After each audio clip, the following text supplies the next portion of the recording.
Assalamualaikum warahmatullahi wabarakatuh. Halo semuanya, kami mahasiswa Universitas Singapura Bangsa Karawang, Fakultas Keguruan dan Ilmu Pendidikan, Program Studi Pendidikan Bahasa dan Sastra Indonesia. Kami dari kelas 3B dan kelompok 4 yang beranggotakan saya sendiri Anissa Mutiara Oktavia, kemudian Amelia Fitri, Juleha, Nida Nurfadila, Rici Tania, dan Sahrul Fauzi Rahman. Pada video kali ini kami akan membahas mengenai metode membaca DRTA. Apa sih DRTA itu? Tanpa berlama-lama lagi, langsung saja ke pembahasannya. Pada buku Farida tahun 2007, halaman 47, menjelaskan strategi DRTA merupakan suatu strategi yang membutuhkan keterlibatan siswa di dalamnya, sehingga dapat memprediksi dan membuktikan prediksinya ketika mereka membaca sebuah teks. Nah, lebih lanjut, Stover juga menjelaskan bahwa guru bisa memotivasi usaha dan konsentrasi siswa dengan melibatkan mereka secara intelektual serta mendorong mereka merumuskan pertanyaan dan juga hipotesis, memproses mereka untuk mengetahui informasi dan juga mengevaluasi solusi sementara.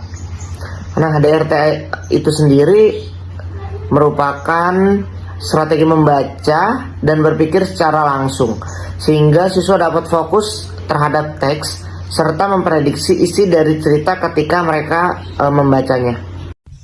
Tujuan DRTA. Secara umum, DRTA bertujuan agar siswa memiliki kemampuan membaca yang kritis dan relatif. Secara khusus, DRTA bertujuan untuk mengembangkan kemampuan siswa. Terdiri dari, yang pertama, untuk menjelaskan tujuan membaca, yang kedua, menguntip, memahami, dan mengasimilasikan informasi. Ketiga, membahas bahan bacaan berdasarkan tujuan membaca. Keempat, menggantungkan keputusan. Dan yang kelima, membuat keputusan berdasarkan informasi yang diperoleh dari kegiatan membaca rasional. Menurut Tierney et al. Tahun 1996 mengemukakan bahwa DRTA merupakan suatu kritikan terhadap penggunaan metode DRA. Menurut Stover, metode DRTA bertujuan untuk memfokuskan keterlibatan siswa dengan teks. Metode ini juga diarahkan untuk mencapai tujuan umum. Tahapan metode DRTA. Pada metode DRTA ada beberapa hal yang harus kita ketahui. Di antaranya itu ada 3. Yang pertama tahapan pasca baca, yang kedua itu ada tahapan membaca, dan yang ketiga tahapan pasca baca. Bagi kalian yang belum paham mengenai apa itu prabaca, membaca, dan pasca baca, jadi saya akan membahas sedikit mengenai prabaca, membaca, dan pasca baca.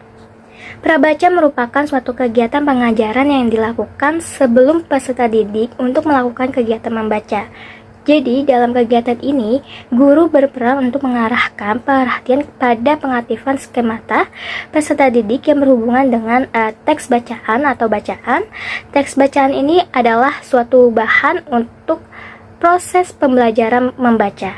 Lalu, skemata merupakan suatu latar belakang atau pemahaman pengetahuan dan suatu pengalaman yang dimiliki oleh peserta didik mengenai informasi tertentu, serta dapat membangun pengetahuan yang baru.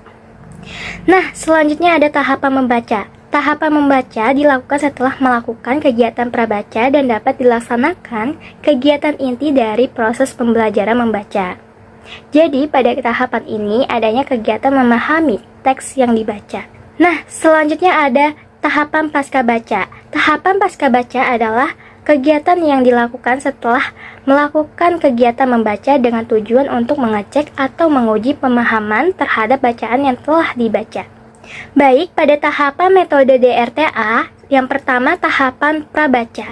Pertama, guru memberikan teks bacaan dan juga menyampaikan informasi tentang mengenai isi teks bacaan tersebut. Lalu yang kedua itu peserta didik membuat prediksi teks bacaan yang akan dibacanya. Jika peserta didik tidak bisa menguasainya atau tidak mampu untuk memprediksinya, maka guru harus bisa memancing peserta didik tersebut untuk membuat prediksi.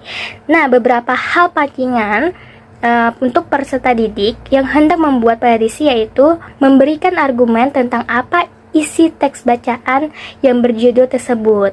2. Tahapan membaca. Yang pertama, peserta didik diberikan kesempatan untuk membaca di dalam hati dengan tujuan dapat mengecek prediksi yang telah dibuatnya. Nah, peranan guru di sini harus bisa membimbing peserta didik untuk melakukan sebuah kegiatan membaca untuk menemukan sebuah makna bacaan. Jika guru ingin memberikan atau membantu peserta didik, jangan menyebutkan makna kata tersebut, tetapi guru tersebut harus membantu dengan cara memberikan sebuah ilustrasi kata. Nah, kedua, tahapan menguji prediksi. Peran peserta didik di sini diharuskan kembali mengecek prediksi yang telah dibuatnya. Seandainya peserta didik membuat prediksinya salah, maka peserta didik tersebut harus bisa menunjukkan kesalahannya dan mampu membuat gambaran baru tentang isi teks wacana tersebut yang sebenarnya. Selanjutnya yang ketiga, tahapan pasca baca. Pada tahapan ini, peserta didik melakukan kemampuan dalam berpikir, seperti melakukan menguji kembali cerita, menceritakan kembali, membuat gambar, membuat grafik, dan sebagainya. Tahapan strategi DRTA. Menurut Rahim tahun 2011, halaman 48-51 menjelaskan bahwa langkah-langkah strategi Directed Reading Thinking Activity atau DRTA adalah sebagai berikut. Yang pertama, membuat prediksi berdasarkan petunjuk judul. Yang kedua, membuat prediksi berdasarkan petunjuk gambar. Yang ketiga, membaca bahan bacaan. Yang keempat, menilai ketepatan prediksi dan menyesuaikan prediksi. Yang kelima adalah guru mengulang kembali tahapan 1 sampai 4. Implementasi kegiatan pembelajaran dengan tahapan strategi DRTA. Fase awal, menyampaikan tujuan dan memberikan motivasi dengan melakukan kegiatan apersepsi, memberikan pertanyaan untuk memotivasi siswa, dan menyampaikan tujuan pembelajaran. Fase yang kedua, mendemonstrasikan keterampilan pengetahuan prosedural, mempresentasikan pengetahuan deklaratif, yaitu dengan memulai tahapan prabaca dengan melakukan kegiatan memajang media. Guru memberikan pertanyaan mengenai prediksi siswa terhadap isi cerita. Fase yang ketiga, membimbing pelatihan, yaitu mulai memasuki tahap saat baca dengan melakukan kegiatan. Guru memberikan bahan bacaan dari gambar-gambar di seri sebelumnya. Fase yang keempat, mengecek pemahaman dan memberikan umpan balik. Pada fase ini terdapat tahap pasca baca dengan kegiatan menguatkan pemahaman siswa. Fase yang kelima, memberikan kesempatan untuk pelatihan lanjutan dan penerapan, yaitu dengan melakukan kegiatan menyimpulkan isi cerita dari beberapa bacaan yang baru saja mereka pelajari. Kemudian guru menutup pembelajaran dengan pesan moral. Kelebihan metode DRTA. DRTA merupakan aktivitas pemahaman yang memprediksi cerita sehingga membantu siswa dalam memperoleh gambaran keseluruhan yang sudah dibacanya. Yang kedua, DRTA dapat menarik minat siswa dalam belajar, terutama membaca cerita. Yang ketiga, DRTA menunjukkan pada siswa bahwa belajar bukan hanya belajar saja, akan tetapi untuk mempersiapkan kehidupan selanjutnya. Yang keempat, DRTA dapat digunakan pada beberapa mata pelajaran, baik isi maupun prosedur dalam mengajar. Kekurangan metode DRTA. Yang pertama, metode DRTA seringkali menyita banyak waktu jika pengelolaan kelas tidak efisien. Yang kedua, metode DRTA mengharuskan penyediaan buku bacaan dan seringkali di luar kemampuan sekolah dan siswa. Yang ketiga, melalui pemahaman membaca langsung, informasi tidak dapat diperoleh dengan cepat. Berbeda halnya jika memperoleh melalui penyajian secara lisan dan guru.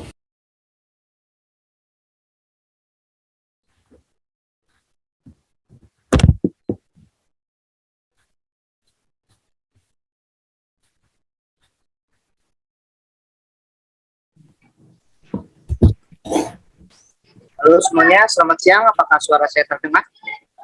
Selamat siang, Pak. Terdengar. Yang Pak terdengar. Ya, mohon maaf ya kalau ada sedikit berisik karena saya lagi di luar dan kebetulan juga di sini lagi hujan. Baik, langsung saja kita mulai ya kelasnya. Assalamualaikum warahmatullahi wabarakatuh. Gimana kabarnya kalian semua, sehat? Waalaikumsalam warahmatullahi Waalaikumsalam wabarakatuh. Alhamdulillah, baik, Alhamdulillah Pak. sehat, Pak. Oke, baik. Di siang hari ini kita akan membahas mengenai teks eksplanasi, kelanjutan dari materi sebelumnya. Sebelum kita masuk ke ranah tersebut, apakah kalian sudah mengetahui apa itu teks eksplanasi? Tidak, Pak. Tidak, Pak. Oke, minta tolong Ricci, silakan di share screen materi yang tadi Bapak kirim.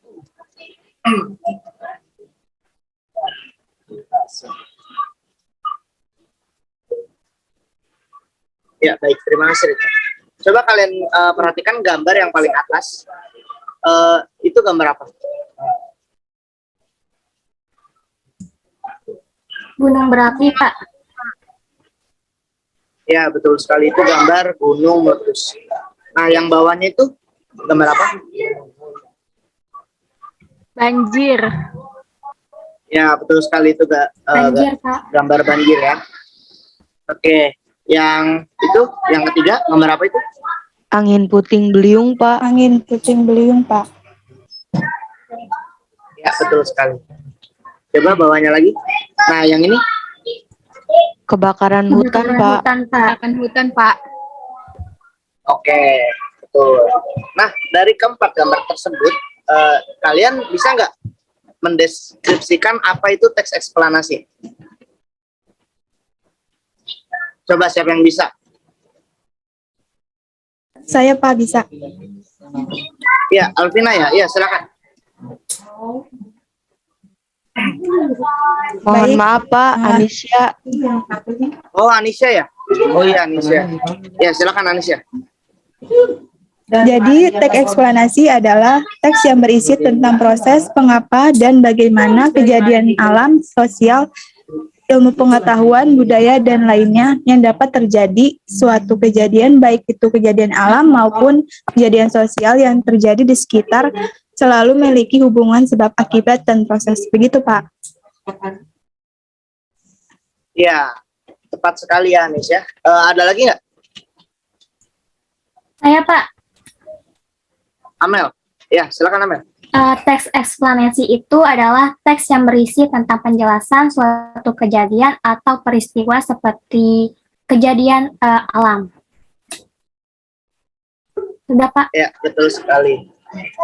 Jadi, teks eksplanasi itu adalah sebuah teks yang berisi tentang proses-proses yang berhubungan dengan fenomena-fenomena alam, sosial, ilmu pengetahuan, budaya, dan lainnya. Ya, coba kalian pahami pengertian dan tujuan berikut deh. Coba kalian baca itu yang di-share screen sama Ricci. Bapak kasih waktu 1 menit.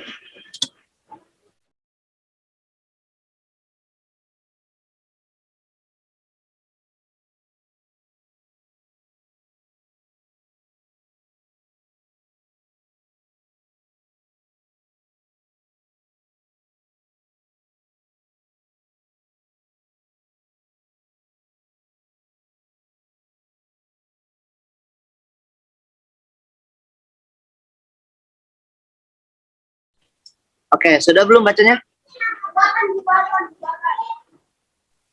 Sudah, Pak. Sudah, Sudah, Pak. Pak. Sudah, Pak. Ya, kalau sudah, sekarang Bapak akan memberikan sebuah contoh teks eksplanasi. Coba kalian baca dan pahami dulu ya.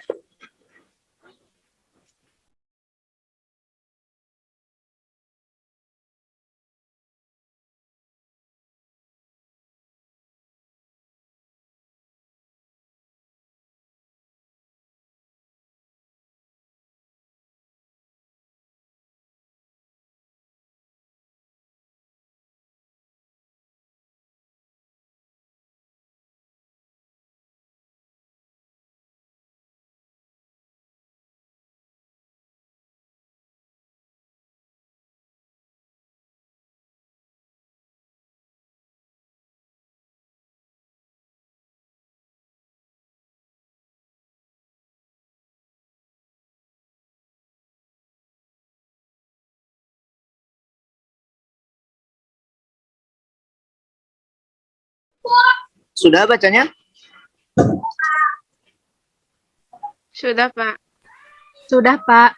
Sudah, Oke, Pak. baik. Sudah, Pak. Coba sekarang Bapak minta kalian ngejelasin hasil dari bacaan kalian tadi. Coba silakan.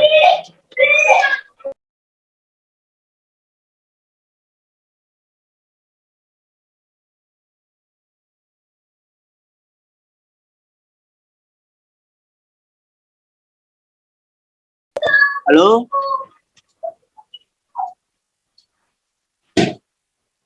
Suara saya kedengaran nggak? Terdengar, Pak. Ya, coba silakan kalian menerangkan hasil dari bacaan yang tadi kalian baca mengenai struktur dari teks eksplanasi tersebut. Silakan. Struktur izin masuk, Pak. Juleha, ya, silakan. Struktur teks eksplanasi ada 3. Yang pertama ada penjelasan umum, merupakan menjelaskan tentang gambaran umum yang akan dibahas. Yang kedua ada isi, merupakan menjelaskan tentang penyebab dan akibat yang ditimbulkan dari peristiwa tersebut. Yang ketiga ada interpretasi, merupakan ulasan atau kesimpulan, dan memberikan tanggapan terkait peristiwa tersebut.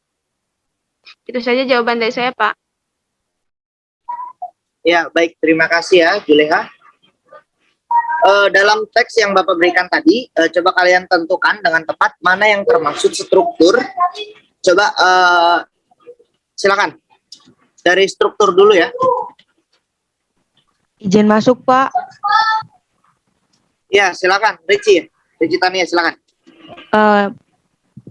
Bagian pertama kan dari teks eksplanasi yaitu pernyataan umum. Pada teks di sini yang termasuk pada pernyataan umum pada bagian paragraf awal gempa bumi yaitu muncul suatu guncangan yang biasanya disebabkan oleh suatu pergerakan sampai yang cukup luas di sini sampai situ karena pernyataan umum berisi gagasan yang berupa kalimat-kalimat yang menjelaskan tentang suatu fakta. Nah, paragraf ini menjelaskan suatu fakta-fakta fenomena, makanya disebut dengan bagian teks eksplanasi, bagian pernyataan umum. Itu saja jawaban yang dapat saya sampaikan. Bapak, terima kasih. Ya, terima kasih kembali Ricci Tania. Tadi Ricci Tania telah memaparkan struktur dari teks eksplanasi. Coba dari kalian ada nggak yang mau memaparkan tentang pernyataan umum dan juga interpretasi dari teks eksplanasi tersebut? Silakan bersuara. Izin masuk, Pak. Ya, silakan Nida. Saya akan menyampaikan tentang isi dari teks eksplanasi tersebut. Jadi isinya adalah gempa bumi juga disebabkan oleh munculnya suatu pergerakan atau adanya pergeseran di lapisan dasar bumi yang sangat kuat. Sehingga terjadilah gempa bumi. Gempa bumi yang terjadi sangat cepat, sehingga efeknya sangat terasa dan terlihat di lingkungan sekitar. Bahkan getarannya bisa mencapai ke segala penjuru sehingga membuat suatu bangunan menjadi rata. Tak jarang kejadian itu juga menyebabkan korban jiwa berjatuhan. Penyebab gempa bumi ini dibedakan menjadi 2 jenis, yaitu gempa bumi vulkanik dan gempa tektonik. Gempa vulkanik merupakan jenis gempa yang disebabkan oleh meletusnya gunung berapi dengan skala terbesar. Gempa vulkanik ini terbilang lebih jarang terjadi. Jika dibandingkan dengan peristiwa gempa tektonik adalah lapisan gerak bumi yang sifatnya lunak, yang kemudian menimbulkan pergerakan atau pergeseran. Jika dilihat dari teori tektonik plate, bahwa memang ada beberapa lapisan buatan yang terdapat pada permukaan bumi. Daerah vulkanik yang terdapat lapisan kerak bumi ini akan hanyut atau bahkan mengapung di suatu lapisan tertentu. Seperti bagaimana terjadinya salju, pergerakan tersebut sangat pelan, yang akhirnya menyebabkan lapisan satu dengan lapisan lainnya pecah dan kemudian saling bertabrakan. Hal itulah yang menjadi penyebab dan gempa bumi tersebut terjadi. Mungkin sekian Pak jawaban dari saya. Terima kasih. Ya, terima kasih Nida. Jawabannya sangat tepat dan juga presisi ya. Coba saya mau nunjuk Anisya. Anisya ada nggak? Iya Pak, saya ada. Ya, coba kamu jelaskan tentang interpretasi dari eksplanasi.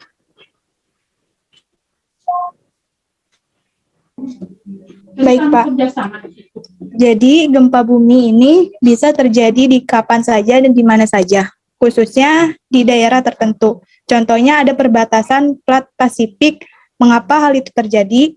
Karena sebagian besar daerah tersebut memang dikelilingi oleh gunung berapi. Itulah sebabnya area tersebut disebut dengan lingkaran api. Begitu Pak. Oke, baik Anisya, terima kasih. Jadi kalian semua sudah paham nih ya, apa itu teks eksplanasi?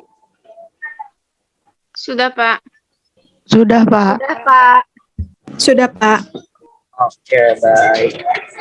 Ya, jadi di sini Bapak ingin menyimpulkan tentang teks eksplanasi ya. Jadi teks eksplanasi itu adalah sebuah teks yang berisi tentang proses-proses yang berhubungan dengan fenomena-fenomena alam, sosial, ilmu pengetahuan, budaya, dan lain-lain. Teks ini berisi penjelasan rinci dan juga secara logis menggambarkan tahapan dalam suatu proses. Teks eksplanasi ini memiliki 3 struktur utama di dalamnya, yang meliputi yang pertama itu ada pernyataan umum, yang kedua ada isi, dan yang ketiga ada interpretasi.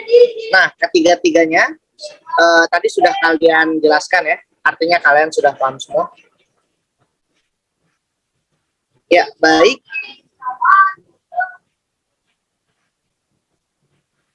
Ada yang ingin ditanyakan nggak?